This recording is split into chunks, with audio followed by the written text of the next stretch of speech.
मैं कुछ मुद्दों पर बात कर रहा हूँ। तो सबसे पहले ऋषिकेश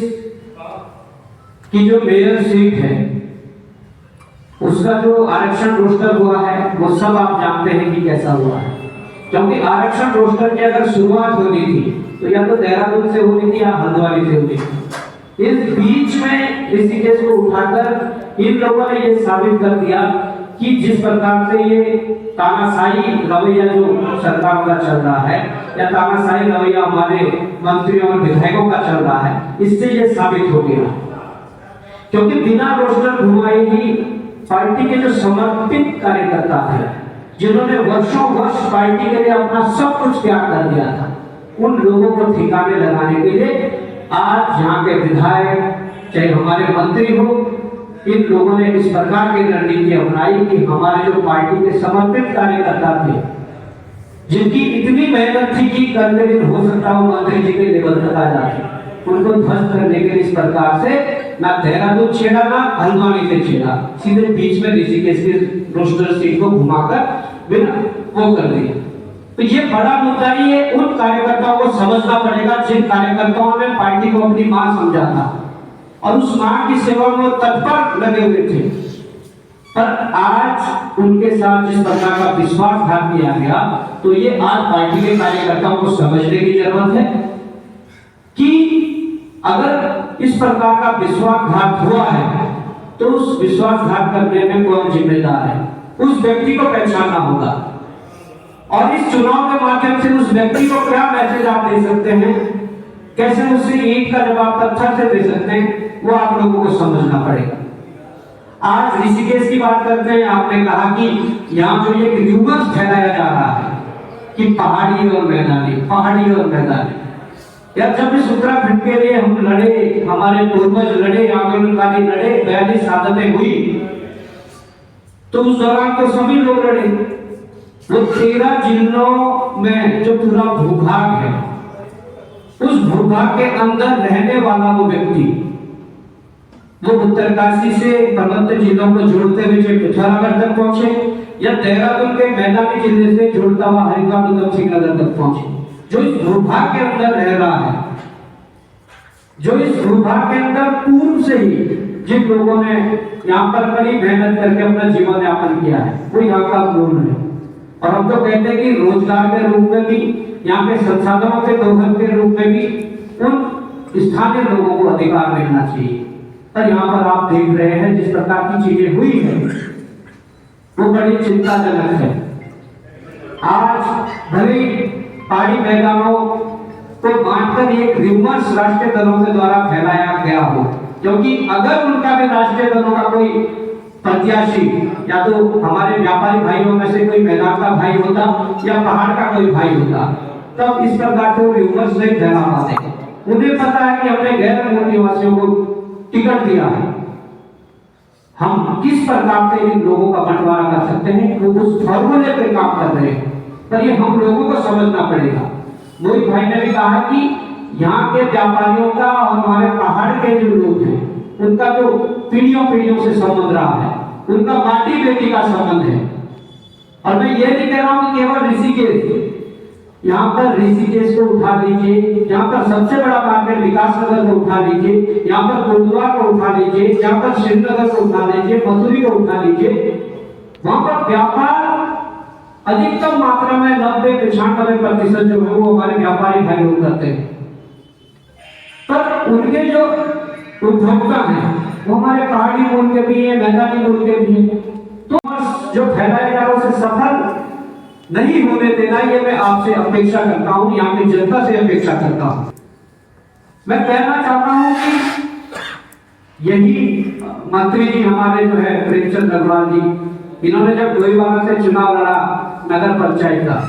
तो वहां की जनता ने हराया, पर ऋषिकेश की जनता ने हाथों हाथ लेकर 4 बार विधायक बना दिया। कितनी बड़ी बात है। आपने किसी व्यक्ति को इतना बड़ा सम्मान दिया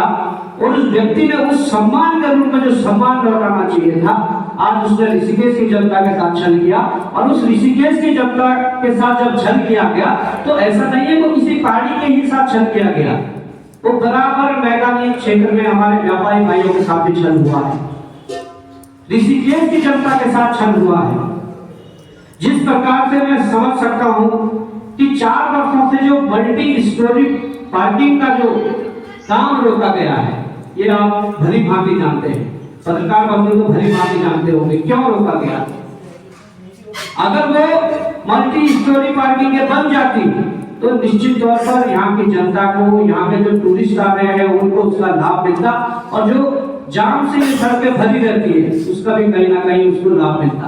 परंतु इसलिए रोका गया है कि जो पूर्व मेयर यहाँ पर रही है श्रीमती अनिता मंगदाई जी, कहीं उनका नाम ना हो जाए, कहीं उनको वो श्रेय ना मिल जाए। ये सच्चाई है, ये मंत्री जी की सच्चाई बता रहा हूँ, प्रेमचंद अग्रवाल जी की सच्चाई की ऐसा हुआ है, इसलिए काम रोका गया है।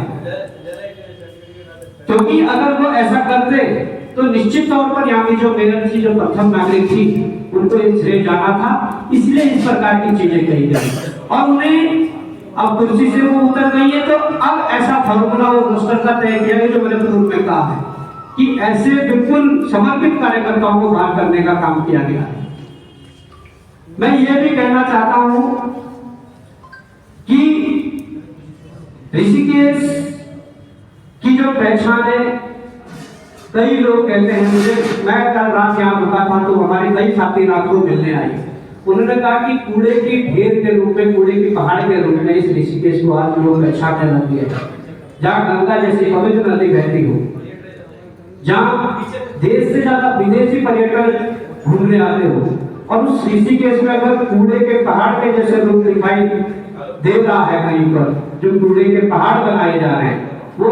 निश्चित तौर पर भविष्य में चिंता योग्य विषय है। इस विषय पर मंथन करना पड़ेगा कि यहाँ के नेता केवल यहाँ की जनता की भलाई नहीं, यहाँ के नेता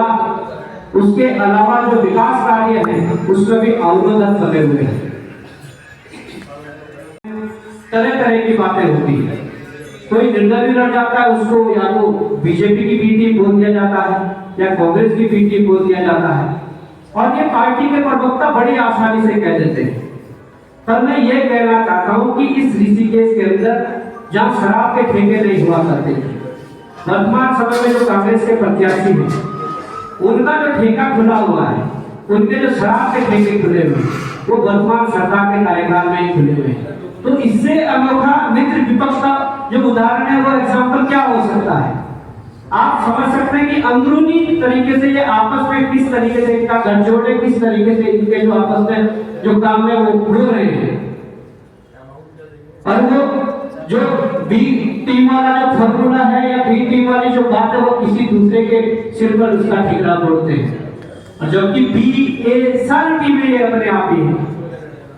अब बात मैं करूं कि हम लोगों ने जब भर्ती घोटालों की लड़ाई लड़ी, उसमें जब आप लोगों ने देखा होगा कि सबसे बड़ा विधानसभा भर्ती घोटाला था,